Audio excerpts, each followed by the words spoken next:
அனைவருக்கும் வணக்கம். மிதுன ராசினியர்களை பொறுத்த வரைக்கும் கற்பக விருட்சம் போல் கேட்ட வரம் அருளும் ஆனி மாதம். அந்த வகையில் இந்த ஆனி மாதம் முழுவதுமே மிதுன ராசினியர்களுக்கு என்ன மாதிரியான நன்மைகள் எல்லாம் ஏற்பட இருக்கு, கிரக நிலைகளின் ரீதியாக அமையிருக்கும் சாதகங்கள் என்ன, பாதகங்கள் என்ன, மேலும் என்ன மாதிரியான முன்னேற்றங்கள் எல்லாம் உங்களுடைய வாழ்வில் ஏற்பட இருக்கு. குறிப்பா மிதுன ராசினியர்களுக்கு இந்த ஆனி மாதம் முழுவதும் கிரகங்களுடைய சஞ்சார நிலைகள் என்ன என்று பார்க்கும் போது மேச ராசியில் சஞ்சரித்து வந்த சுக்கிரன் இந்த ஆனி மாதத்தில் ரிஷபராசிக்கு பயிற்சியாகிறார். அதே போல் மிதுனத்தில் சஞ்சரித்து வந்த புதன் கடகராசிக்கும் செவ்வாய் மற்றும் சனியினுடைய பார்வையும் ஏற்படுகிறது. அதே போல் இந்த ஆனி மாதத்தில் சனி பகவான் வக்ரமும் பெறுகிறாரு.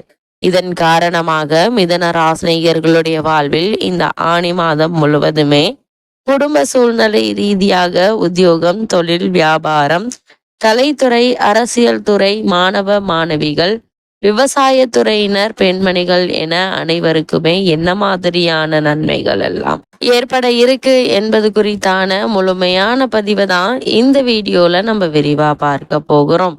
அந்த வகையில மிதுன ராசினியர்களை பொறுத்த வரைக்கும் இந்த ஆனி மாதம் முழுவதுமே கிரகங்களுடைய சஞ்சார நிலைகளை ஆராய்ந்து பார்க்கும் போது இந்த ஆனி மாதத்தினுடைய தொடக்கத்தில் உங்களுடைய ராசிநாதனான புதன் உங்களுடைய ராசியிலேயே பலம் பெற்று சஞ்சரிக்கிறாரு.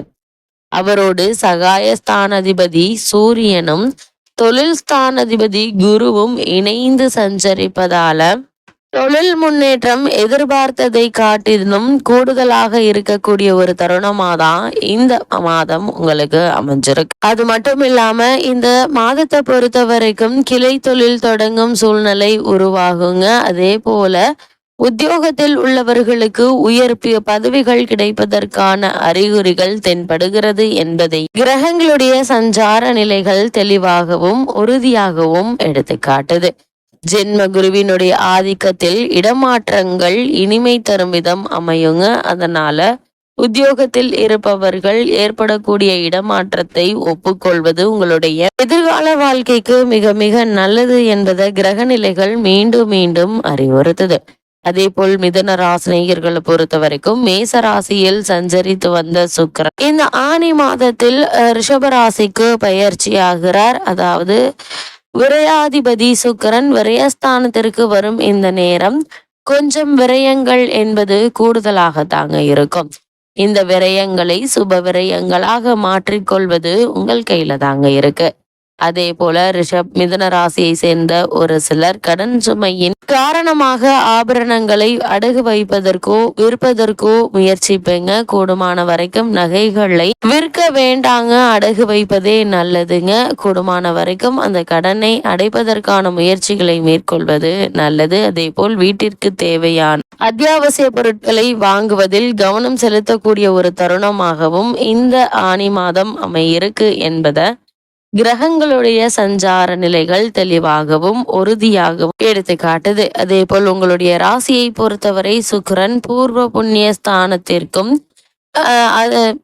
அதிபதியாக விளங்குகிறார். எனவே அவர் தனது சொந்த வீட்டில் சஞ்சரிக்கும் இந்த நேரத்தில் பூர்வீக சொத்து பிரச்சனைகள் ஒரு முடிவு வர இருக்குதுங்க. அதே போல் பஞ்சாயத்துக்கள் சாதகமாக அமையுங்க. பாக பிரிவினைகள் உங்களுடைய விருப்பம் போல் நடைபெறுவதற்கான வாய்ப்புகள் நிறைய ஒரு தருணமா தான் இக்காலகட்டம் அமைஞ்சிருக்குது. தேக நலமும் சிறப்பாக இருக்குங்க. செய்யும் தொழிலை விரிவு செய்யும் முயற்சிக்கு கேட்ட இடத்தில் உதவிகள் கிடைக்கக்கூடிய ஒரு தருணமா தான் இக்காலகட்டம் அமைஞ்சிருக்குது என்பதை கிரகங்களுடைய சஞ்சார நிலைகள் தெளிவாகவும் உறுதியாகவும் எடுத்துக்காட்டுதுங்க. அது மட்டும் இல்லாம இந்த ஆனி மாதத்தை பொறுத்த வரைக்கும் ரிஷபராசினியர் அதாவது ரிஷபராசியில் சஞ்சரிக்கும் சுக்கிரனால் மிதுன ராசினியர்களுக்கு எதிர்பாராத பல முன்னேற்றங்கள் உங்களுடைய வாழ்வில் ஏற்பட இருக்கு என்பதை கிரக நிலைகள் உறுதி செய்து, அதே போல மிதுன ராசியை சேர்ந்தவர்களுக்கு இந்த ஆனி மாதத்தில் மிதுனத்தில் அதாவது உங்களுடைய ஜென்ம ராசியில் சஞ்சரித்த புதன் கடகராசிக்கு பயிற்சியாகிறார்.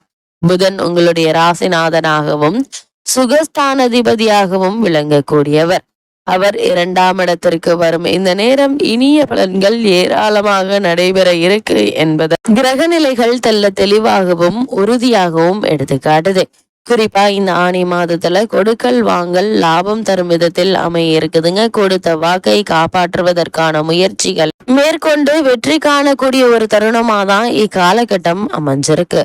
அடுத்தடுத்து நல்ல சம்பவங்கள் இல்லத்தில் நடைபெற்று கொண்டே இருக்குங்க. சுப செலவுகள் உண்டு. அதே போல குடும்ப முன்னேற்றம் கருதி எடுத்த முயற்சிகள் நிச்சயம் வெற்றி கிடைக்க இருக்கு என்பதை கிரக நிலைகள் மீண்டும் மீண்டும் அறிவுறுத்துது.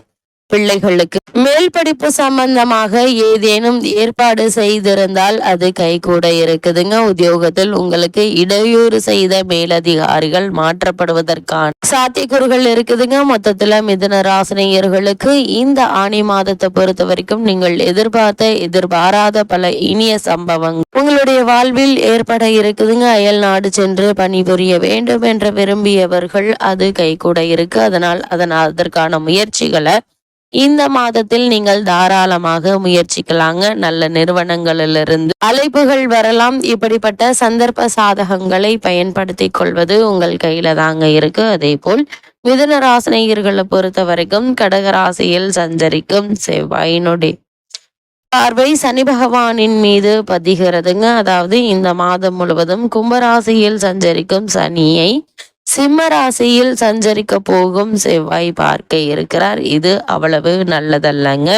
உடன்பிறப்புகளாலும் உடன் இருப்பவர்களாலும் சில பிரச்சனைகளை சந்திக்க வேண்டிய ஒரு நிலை இருக்குது. உத்தியோகத்தில் மேலதிகாரிகளுடைய அதிகரிக்குங்க. வேலையை விட்டு விடலாமா என்ற சிந்தனை அதிகரிக்க இருக்கு. பாக பிரிவினைகள் முடிவடையாமல் இழுபறி நிலையில் இருக்குங்க. கைக்கு கிடைத்தது வாய்க்கு கிடைக்கவில்லையே என்ற சூழ்நிலை அமைய இருக்கு. சொத்து பிரச்சனை சொந்தங்களின் பிரச்சனையும் அதிகரிக்கும் நேரம் எதுங்க. வரவு வருவதற்கு முன்னதாகவே செலவு காத்திருக்கும் என்பதால இந்த செலவுகளை கவனமாக மேற்கொள்வது மிக மிக நல்லது என்பதை கிரக நிலைகள் மீண்டும் மீண்டும் அறிவுறுத்தது. அதே போல் மிதுன ராசினியர்களை பொறுத்த வரைக்கும் இக்காலகட்டங்கள்ல மேலும் என்ன மாதிரியான நன்மைகள் எல்லாம் உங்களுடைய வாழ்வில் ஏற்பட இருக்கு என்று பார்க்கும்போது கும்பராசியில் சஞ்சரிக்கும் சனி வக்ரம் பெறுகிறார். உங்களுடைய ராசிக்கு சனி பகவான் 8, 9 ஆகிய இடங்களுக்கு அதிபதியான அவர் வக்ரம் பெறும் பொழுது நன்மை தீமை இரண்டும் கலந்தே நடைபெறுங்க. அஷ்டமாதிபதி வக்ரம் பெறும்போது கெட்டவன் கெட்டிடில் கிட்டிடும் ராஜயோக்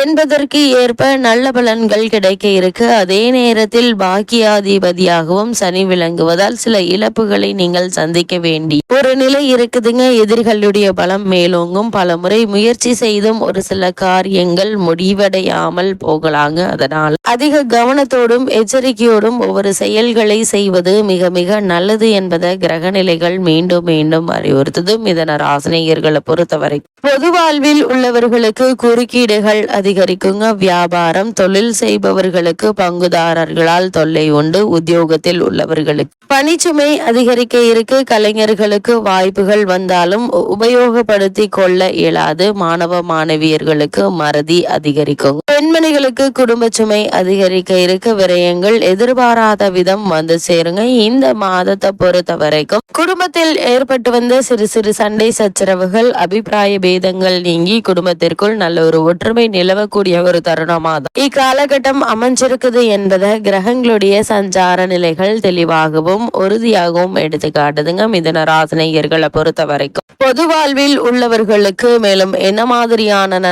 கிரக நிலைகளின் ரீதியாக கூறப்படும் பரிகாரம் என்ன என்று பார்க்கும்போது பெருமாள் லட்சுமி வழிபாடு பெருமையை சேர்க்கும் என்பதை கிரக நிலைகள் உங்களுக்கு உறுதியளிக்குது.